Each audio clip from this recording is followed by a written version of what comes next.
प्रिय विद्यार्थियों, हिंदी साहित्य स्नातक तृतीय वर्ष के अंतर्गत इन दिनों हम आधुनिक हिंदी कविता का विकास समझने का प्रयास कर रहे हैं। इसके अंतर्गत आज हम प्रयोगवाद का विकास हिंदी साहित्य में किस तरह हुआ, उसकी प्रवृत्तियाँ क्या है, आदि विषयों पर चर्चा करेंगे। इससे पहले हम भारतेंदु युग, द्विवेदी युग, छायावादी युग और प्रगतिवाद को समझ चुके हैं। आज हम प्रयोगवाद पर चर्चा करते हैं। प्रयोगवाद शब्द का सामान्य अर्थ है नई दिशा में अन्वेषण का प्रयास। जीवन के प्रत्येक क्षेत्र में प्रयोग निरंतर चलते रहते हैं। काव्य के क्षेत्र में भी पूर्ववर्ती युग की प्रतिक्रिया स्वरूप या नवीन युग सापेक्ष चेतना के व्यक्ति हेतु प्रयोग होते रहे हैं। सभी जागरूक कवियों में रूढ़ियों को तोड़कर या सृजित पथ को छोड़कर नवीन पगडंडियों पर चलने की प्रवृत्ति न्यूनाधिक मात्रा में दिखाई पड़ती है। प्रयोगवाद का जन्म छायावाद और प्रगतिवाद की रूढ़ियों की प्रतिक्रिया में हुआ। डॉक्टर नगेंद्र प्रयोगवाद के उत्थान के विषय में लिखते हैं, भाव क्षेत्र में छायावाद की अतीन्द्रियता और वायवी सौंदर्य चेतना के विरुद्ध एक वस्तुगत मूर्त और इंद्रिय चेतना का विकास हुआ और सौंदर्य की परिधि में केवल मसृण और मधुर के अतिरिक्त परुष अनगढ़ बदेश का समावेश हुआ।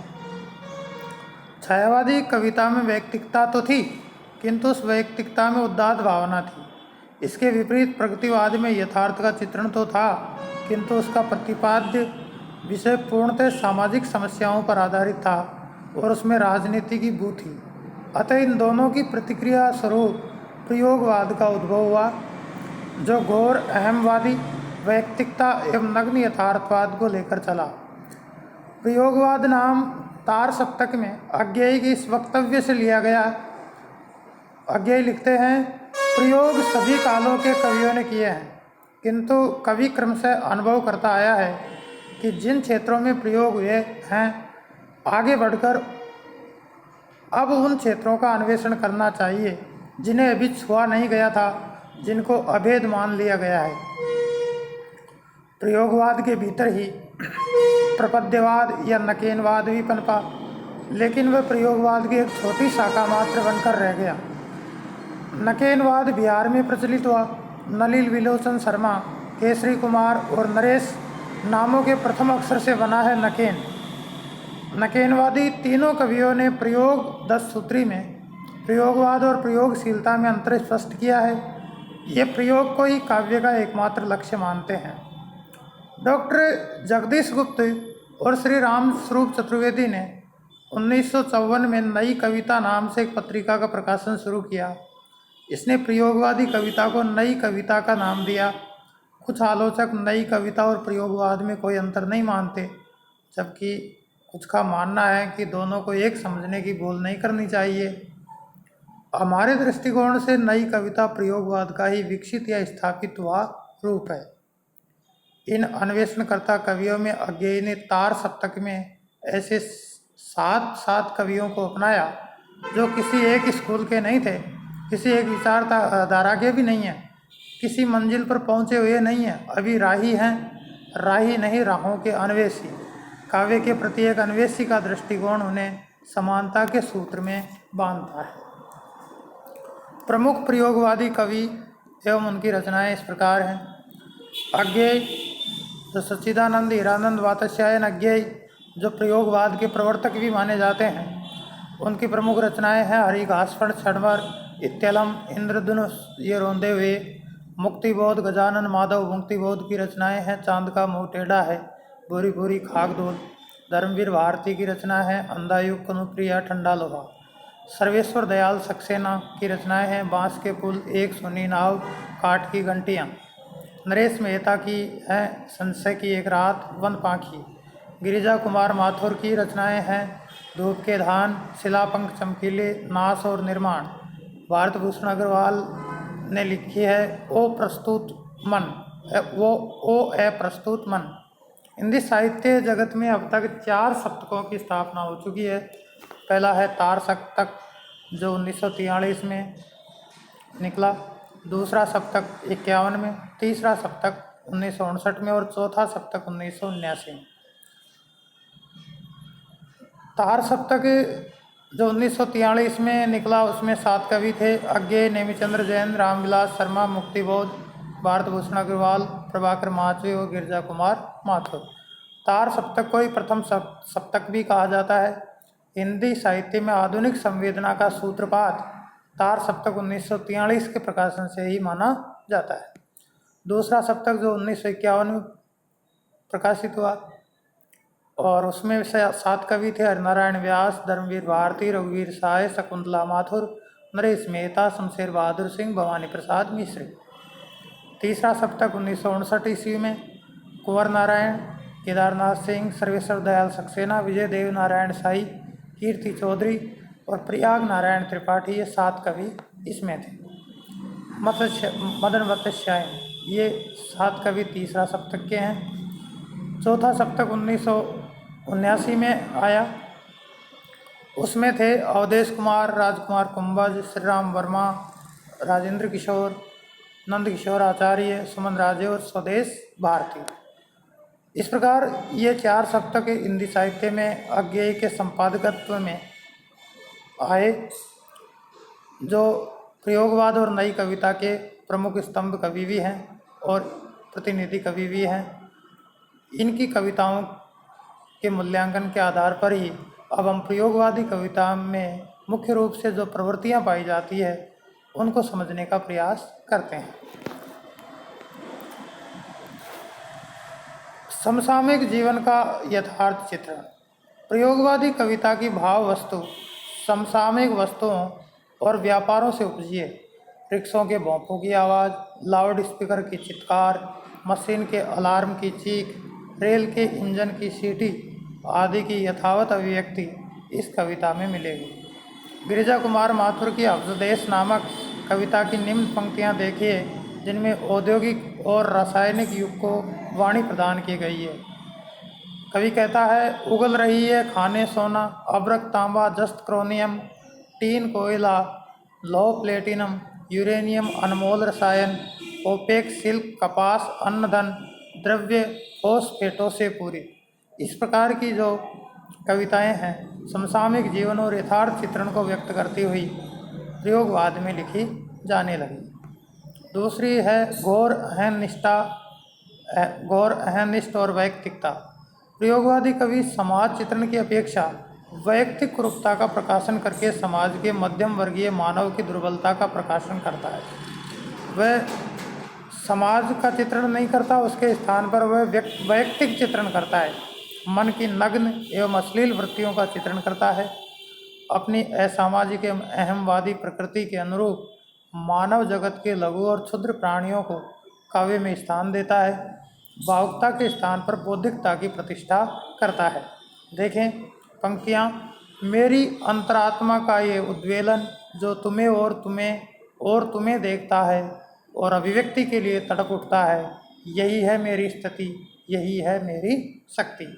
तो कुल मिलाकर इस प्रयोगवाद की जो कविताएं हैं उनमें घोर अहमनिष्ठ वैयक्तिकता का चित्रण हमको देखने को मिलता है।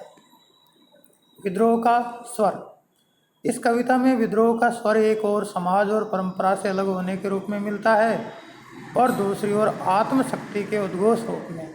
भारत भूषण अग्रवाल की निम्न पंक्तियाँ हम देख सकते हैं: रात मैंने एक स्वप्न देखा, मैंने देखा कि मेनका अस्पताल में नर्स हो गई और विश्वामित्र ट्यूशन कर रहे हैं और उर्सी ने डांस स्कूल खोल लिया है, गणेश टॉफी खा रहे हैं। इस तरह इन्होंने विद्रोह का स्वर व्यक्त किया है। लघु मानव की प्रतिष्ठा।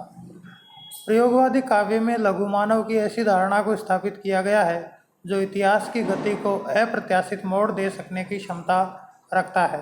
धर्मवीर भारती की ये पंक्तियाँ देखिए: मैं रथ का टूटा पहिया हूँ लेकिन मुझे फेंको मत, इतिहासों की सामूहिक गति सहसा झूठी पड़ जाने पर क्या जाने, सच्चाई टूटे हुए पहियों का आश्रय ले।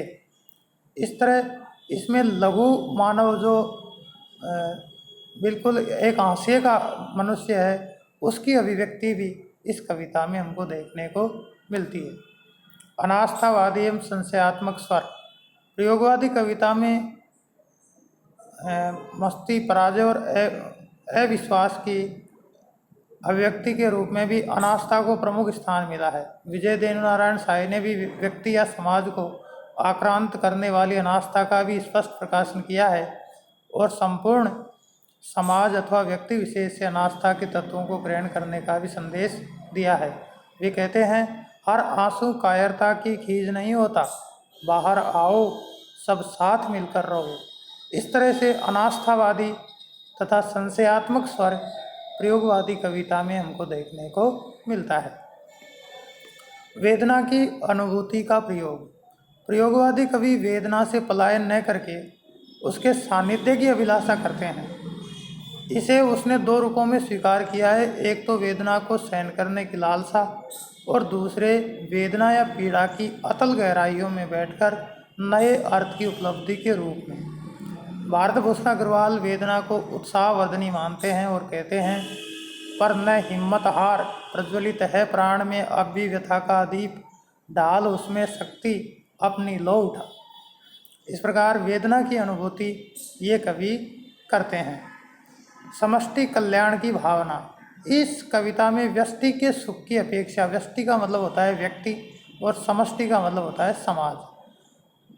इस कविता में व्यष्टि के सुख की अपेक्षा समष्टि के कल्याण को अधिक महत्व दिया गया है।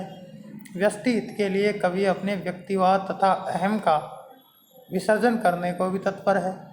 अज्ञेय का अकेला मदमाता दीपक अहम का प्रतीक है, उसे वे पंक्ति को समर्पित करने के लिए कहते हैं। वे कहते हैं, ये दीप अकेला स्नेह भरा है, गर्व भरा मदमाता, इसको भी पंक्ति को दे दो।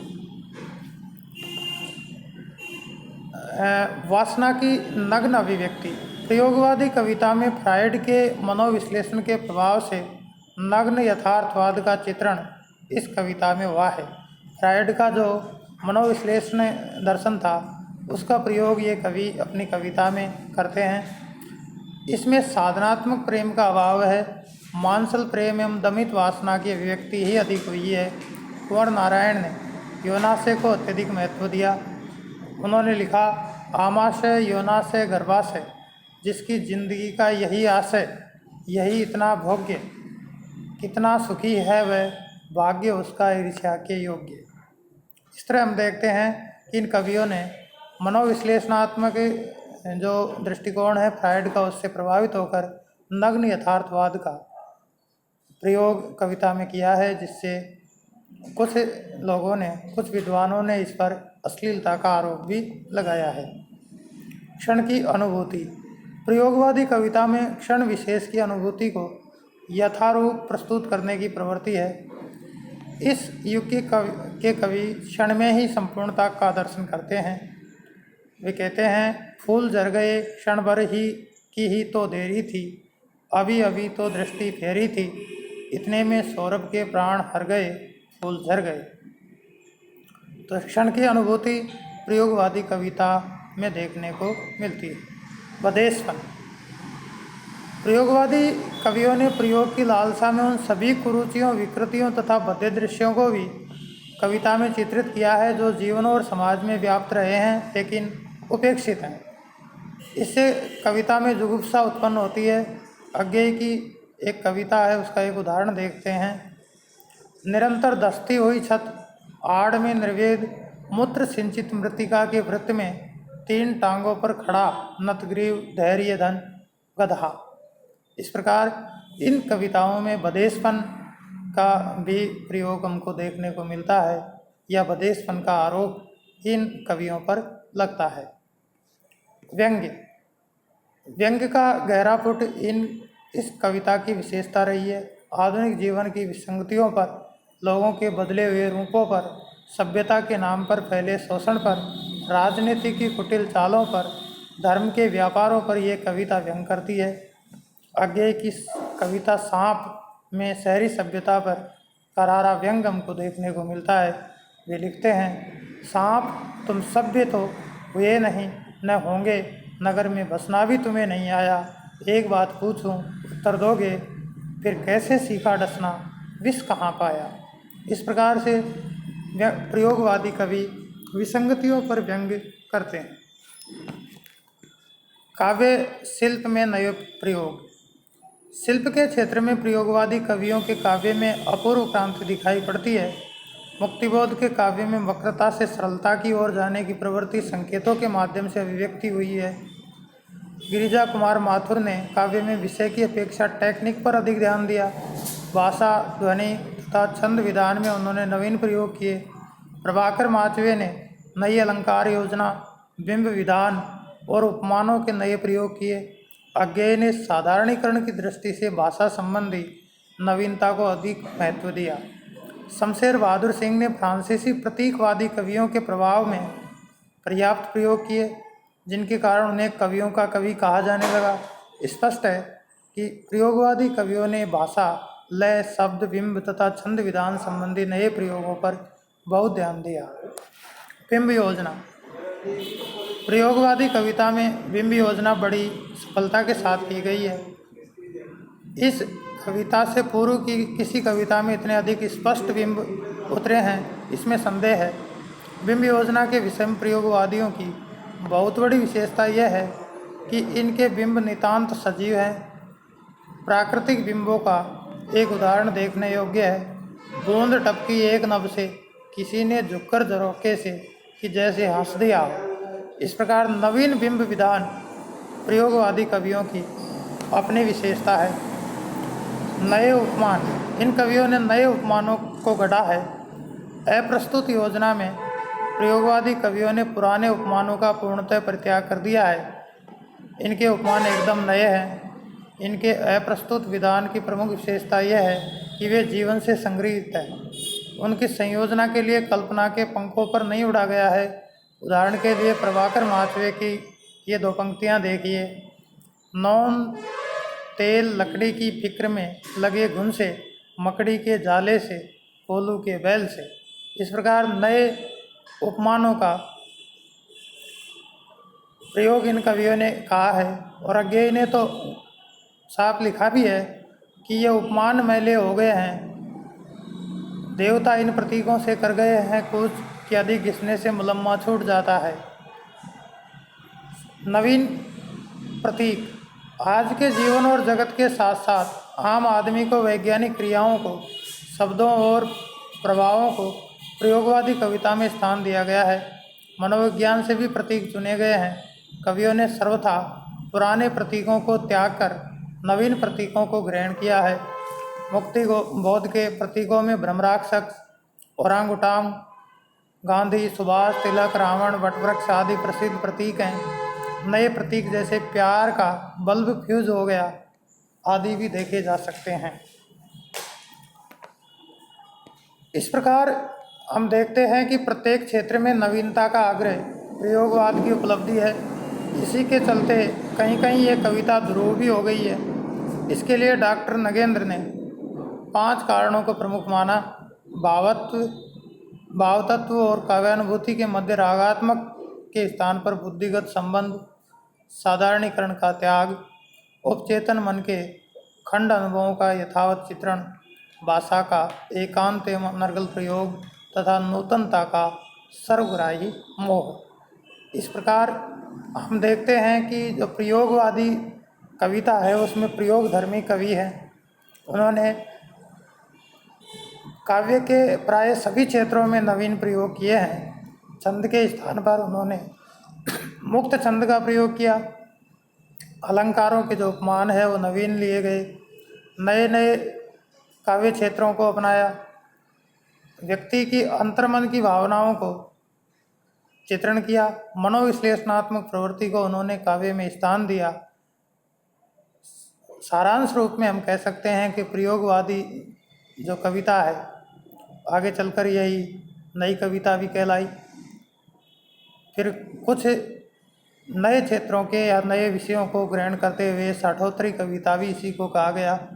ये कविता काव्य के क्षेत्र में, हिंदी के क्षेत्र में एक नवीन प्रयोग था और अज्ञेय जैसे व्यक्ति का नेतृत्व पाकर हिंदी साहित्य ने नवीन प्रवृत्तियों को अपनाया, जो निरंतर रूप से अग्रसर हैं और नए नए कवि नए नए क्षेत्रों को लेकर अवतरित हुए। इस प्रकार आज की इस चर्चा में हमने प्रयोगवादी कविता को समझने का प्रयास किया है। आशा है आपको समझ आया होगा। आज की क्लास में इतना ही। धन्यवाद।